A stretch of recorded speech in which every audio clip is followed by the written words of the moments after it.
This is the sensation we're wanting you to begin to feel, that if you will just stop going against the direction that you're wanting to go, you will begin to feel the relief. And now you know that your choices are these are your only choices, worse or better. No matter where you stand, no matter what subject you are contemplating, you have two choices. You don't have the choice of absolute complete manifestation right now or not. You don't have that choice. You don't have the choice of knowing every answer to every question you've ever wanted to know right now. You don't have that choice. The choice that you have is, I can feel worse right now about this subject or better. And we want you to feel with us that this is not a limited choice. This choice is enough. It's not only the only choice you have, it's huge. That's the only choice you ever need to make. If you make a decision that you're going to try to make something feel better than it feels right now, then you're beginning to develop the habit of always turning downstream. And do you know, a week or two of deliberately turning downstream is all you need to start feeling wonderful? And do you know, 30 days of feeling wonderful is all you need to manifest the biggest of dreams you've ever had?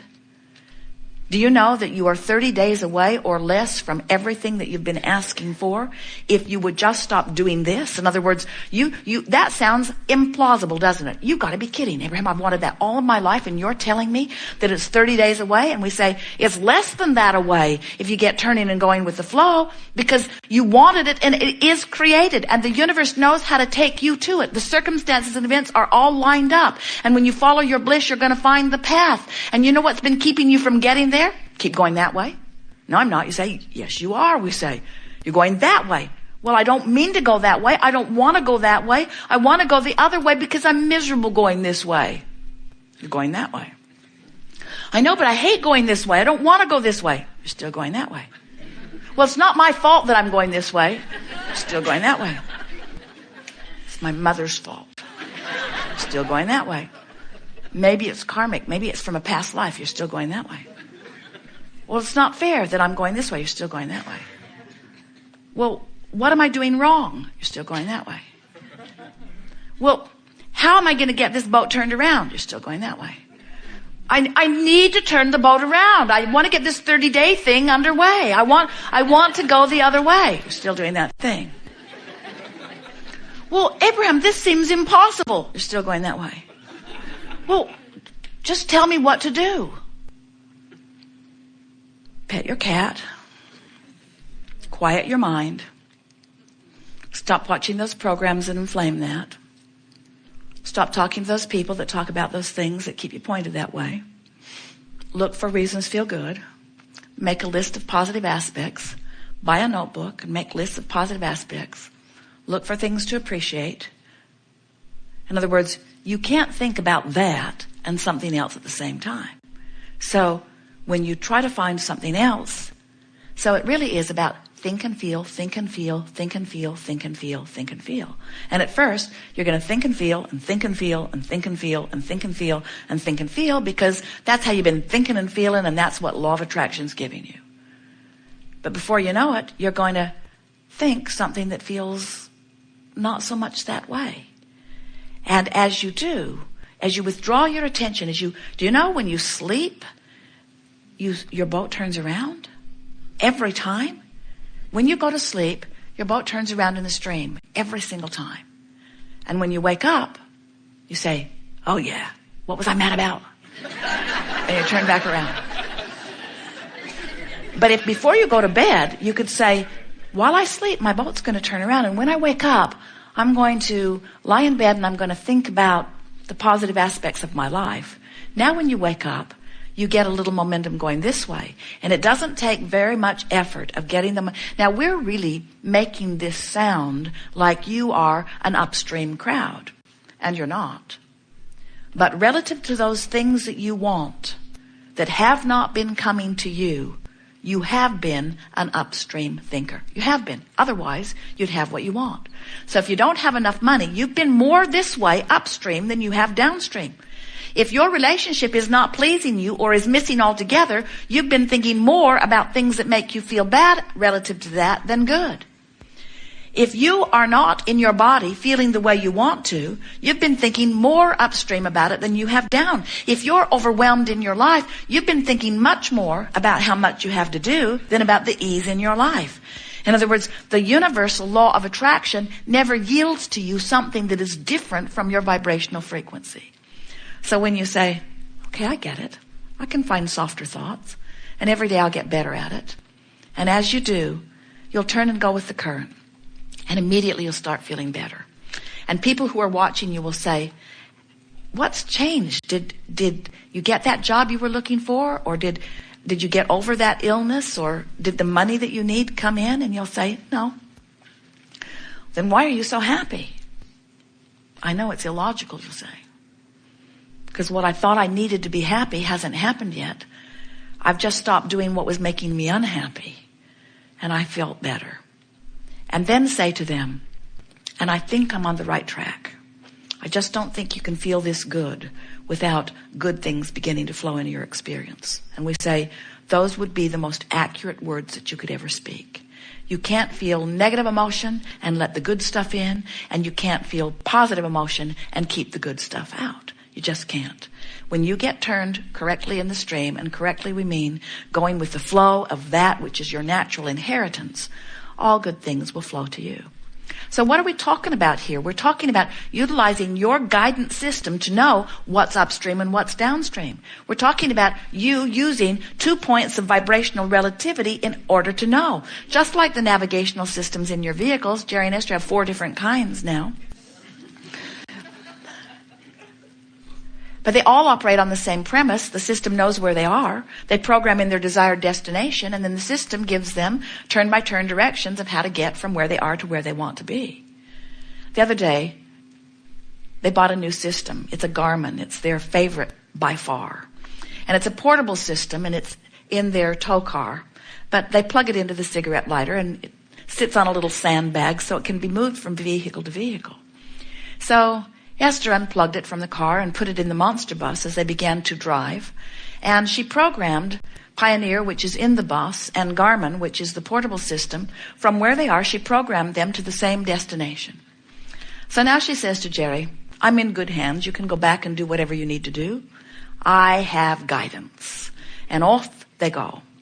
And all of a sudden, she comes to a juncture in the freeways, and Pioneer says, get in the right lane and take this road to the right. And Garmin says, get in the left lane and take this road to the left. And she has them turned up very, very loud.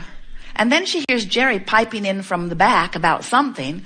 And she says to all of them, I'm not listening to any of you. I'm going to do what I'm going to do. Because she realized she was in a sort of critical position. She was in 6 or 7 lanes of traffic. Everyone was driving at breakneck speed. She's 70 feet long, about, moving 70 miles an hour, and she's getting mixed messages about which way to go. It was chaos for a moment, almost a panicked sort of feeling. That feeling of indecision, that feeling of undecidedness, that is a horrible situation to be in. And yet, you put yourself in that situation all day, every day, when you say, what do you think? What do you think? What do you think? What do you think, political party of mine? What do you think, religion of mine? What do you think, ancestor of mine? What do you think, mother of mine, father of mine, partner of mine, peer group pressure of mine? What do you think? What do you think? What do you think? And if there are 10 of them, they think 10 different things. If there are 20 of them, they think 20 different things. In other words, they're thinking a lot of different things. And if you are trying to listen to the voice that is the loudest, you have an uncomfortable situation going on where all along you have an intuitive gut feeling that if you learn to listen for it, you will not be confused about which way to go. And so we call that using the vibrational relationship between who you are, letting yourself be in this moment, and who you have become. And that's the thing that we most want you to leave this gathering knowing. You didn't come into this physical experience instead intending to stand in this static place, not evolving or expanding. You knew, in fact, the reason that you came was you knew that the variety would cause you to constantly become more, and that your guidance would then call you toward the more that you had become. So when you have a feeling of unfulfillment, what it means is your life caused you to ask for something that for some reason you're not letting yourself go to. And the majority of the time that you're not allowing yourself to go to it is because somebody has trained that out of you. Your natural impulse is always to follow your bliss. And when you're little, you do that until somebody says to you, it's inappropriate for you to be pleasing yourself all the time. And you want to say, no, it isn't. I'm sure I'm right. They say, no, you are not supposed to please yourself. And in very short order, you learn, because they're bigger than you are, that sometimes it goes better for you initially if you please them.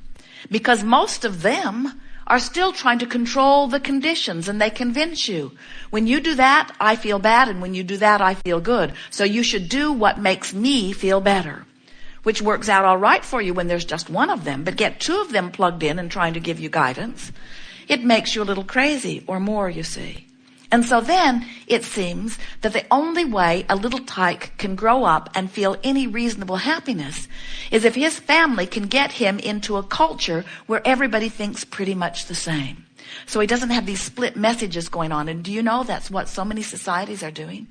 They want to put their children in special schools, and they want to keep their children from being exposed to this, and they want to cloister them. They want to put them into a dark cave where they cannot be exposed to things that might cause them some concern or some confusion. And what we're wanting you to do is to get out into the light and to activate your own guidance system so that you are not afraid, but instead you are confident that under any and all conditions, you can tell which direction to go. Because the call of Source, once you begin to listen to it, is an undeniable call. You'll get so wise that you'll know that Source always calls you toward kind words, never critical words. You'll get so sensitive to the call of Source that when you're hating someone for their color, for their religion, for their whatever, you'll get so sensitive to the call of Source that you'll know, I am violating the very premise from which I was born and to that which I have become. Hatred does not become me, you will discover. When you find fault with yourself, you'll come to know that's me choosing to think about myself in a way that Source never does, and I'm splitting my energy. When you hate someone else, you'll realize I'm finding a thought that Source would never find, and I'm splitting my energy. When you drop bombs in the name of God, no matter which side of the battle you're on, we promise you your energy is split. You never, ever, ever do anything like that from your place of alignment with Source. It's always from your place of disconnection, from your place of fear, from your place of not knowing about the stability of your life experience. When you're tuned in, tapped in, turned on, and in alignment with that which is Source, everything that comes from you feels good as it comes forth from you. And so, in time, with a little bit of practice, worse, better, worse, better, worse, better, worse, better, you'll get so in sync with the natural rhythm of who you are that you will be able to look at something that is abhorrent in nature, maybe the behavior of your government or someone else's, maybe the behavior of someone in your community, maybe the behavior of someone in your family or in your relationship. And you will be so accustomed to be in alignment with Source that you can see them in their behavior, in their condition that is abhorrent. And you will still be able to see them through the eyes of love because you have discovered what unconditional love really is.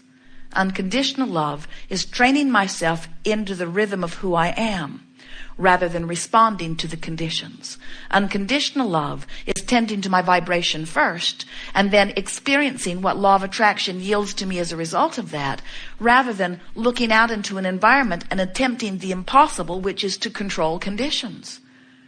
You can't control your children, have you noticed? And when you try, they don't like you. And you don't like you either. When you understand that they've got guidance within them, and when you let your dominant intent be to live your life by example, which is to get in the flow of that which you are and be in alignment with that which you are as much as you can. When you set that example for your children, you teach them self-sufficiency. You teach them the only place that they will ever really find freedom and empowerment. You teach them that freedom and empowerment comes from personal alignment, and then they can go out into the world without hating and without altering conditions, and they can live happily ever after, going with the stream, living out the legacy that they